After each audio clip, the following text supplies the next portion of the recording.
Hello friends, welcome to math एजी।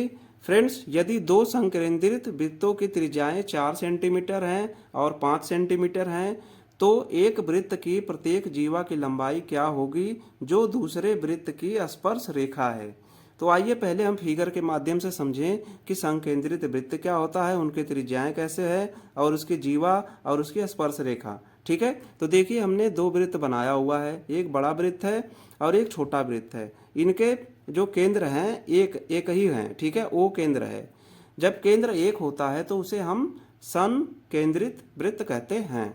ठीक है, अब देखिए इसमें कह रहा है कि एक वृत्त की प्रत्येक जीवा। अब जैसे ये अंदर वाला जो वृत्त है छोटा वाला, इसकी यहाँ से अगर हम स्पर्श रेखा खींचे तो जो दूसरी वृत्त है उस पर ये जीवा होगी। अब जैसे हमने एक स्पर्श रेखा खींचा ए और बी, देखिए यहाँ पे सी बिंदु पे स्पर्श कर रही है छोटे वाले वृत्त को, लेकिन ये बड़े वाले की ये क्या है, ये जीवा है। ठीक है, बड़े वाले की जीवा है और छोटे वाले को स्पर्श कर रही है। इस तरीके से हम बहुत सारी जीवाएं खींच सकते हैं जो छोटे वाले को स्पर्श करेगी। ठीक है, तो अब हमें ये क्या पूछ रहा है कि जीवा की लंबाई पूछ रहा है। अब देखिए ये जीवा हमने खींच दिया ए और बी। अब हमने क्या करा कि जो इनका केंद्र है ओ से एक इसी जीवा पे लंब डाल दिया सी पर। देखिए लंब डाल दिया तो यहाँ पे क्या हो जाएगा, 90 डिग्री का एंगल हो जाएगा। ठीक है, जब 90 डिग्री का एंगल हो गया, अब ये देखिए ओ और ए क्या है, ये बड़े वाले वृत्त की त्रिज्या हो गई। तो यहाँ पे आप लिख सकते हैं ओ ए बराबर बड़े वाले वृत्त की त्रिज्या क्या दिया हुआ है, 5 सेंटीमीटर दिया हुआ है। और छोटे वाले की क्या है, ओ से लेके सी तक ये क्या दिया हुआ है, 4 सेंटीमीटर। और देखिए ये ओ बी है तो ओ बी ए भी दिया हुआ है 5 सेंटीमीटर। 5 सेंटीमीटर देखिए ये बड़े वाले वृत्त पे है ना, बड़े वाले केंद्र से बड़े वाले वृत्त के परिधि पर कहीं भी हम अगर लाइन मिलाते हैं, रेखा खींचते हैं तो वो क्या होता है, उसकी त्रिज्या होती है। ठीक है, अब हमें इसके वृत्त की जीवा की लंबाई ज्ञात करना है। नहीं, वृत्त की जीवा क्या है, यहाँ पे आप लिख लीजिए जीवा बराबर है ए बी। ठीक है, इसको हम ऐसे भी लिख सकते हैं, ये देखिए बीच में लंब डाल रहे हैं तो इसको ए सी प्लस बी सी भी लिख सकते हैं कि नहीं लिख सकते हैं, देखिए। ठीक है, अगर ए सी बी सी लिख सकते हैं। अब हमें क्या करना है, अगर हम दो त्रिभुज लेते हैं, दो त्रिभुज लेंगे, देखिए ए ओ सी लेंगे त्रिभुज और ओ बी सी लेंगे, ये दोनों त्रिभुज आपस में बराबर होते हैं। ठीक है, क्योंकि यहाँ से हमने ये लंब खींचा हुआ है तो ये दो भागों में बांट दे रहा है त्रिभुज ओ ए बी को।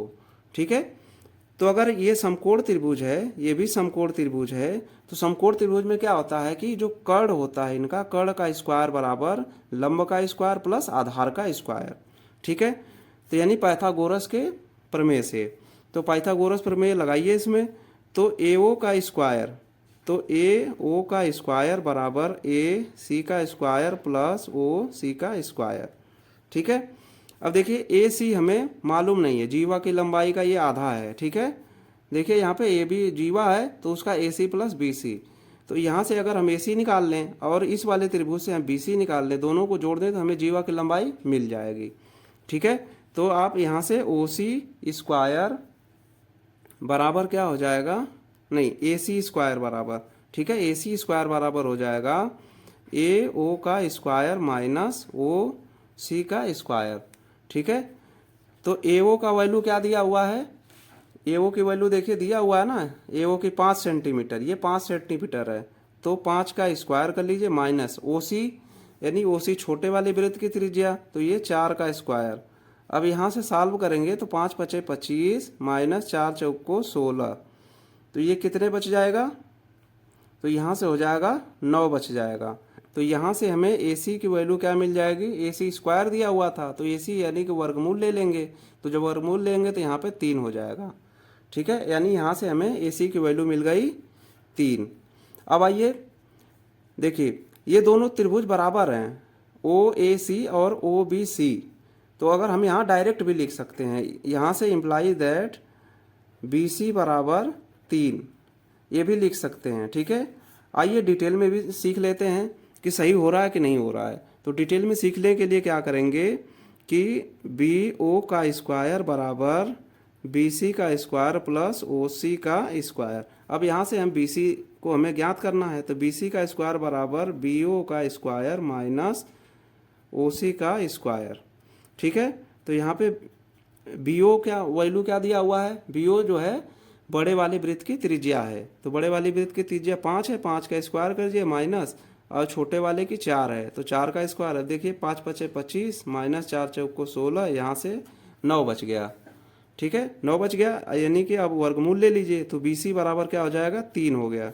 तो देखिए यहाँ पे BC बराबर 3 आ गया। अब इस तरीके से हमें BC भी मिल गया और AC भी मिल गया। अब क्या होगा कि जीवा की लंबाई पूछ रहा है, तो जीवा की लंबाई AB है, तो AB बराबर हमने क्या बताया था आपको कि AC प्लस BC। अब देखिए AC और BC की वैल्यू रख दीजिए, तो 3 + 3 बराबर क्या हो जाएगा, 6 हो जाएगा, तो 6 सेंटीमीटर। ठीक है, यही हमारा आंसर हो जाएगा। तो दोस्तों इस तरीके से अगर कहीं भी आपको 2 संकेंद्रित वृत्त के आधारित प्रश्न मिलेगा तो आप इसी तरीके से सॉल्व करेंगे। तो फ्रेंड्स मुझे विश्वास है कि आपको ये वीडियो आपको पसंद आई होगी। अगर आपको वीडियो पसंद आती है तो आप वीडियो को लाइक भी कर सकते हैं, अपने दोस्तों को भी शेयर कर सकते हैं, और चैनल पर नए हैं तो चैनल को सब्सक्राइब कर लीजिए।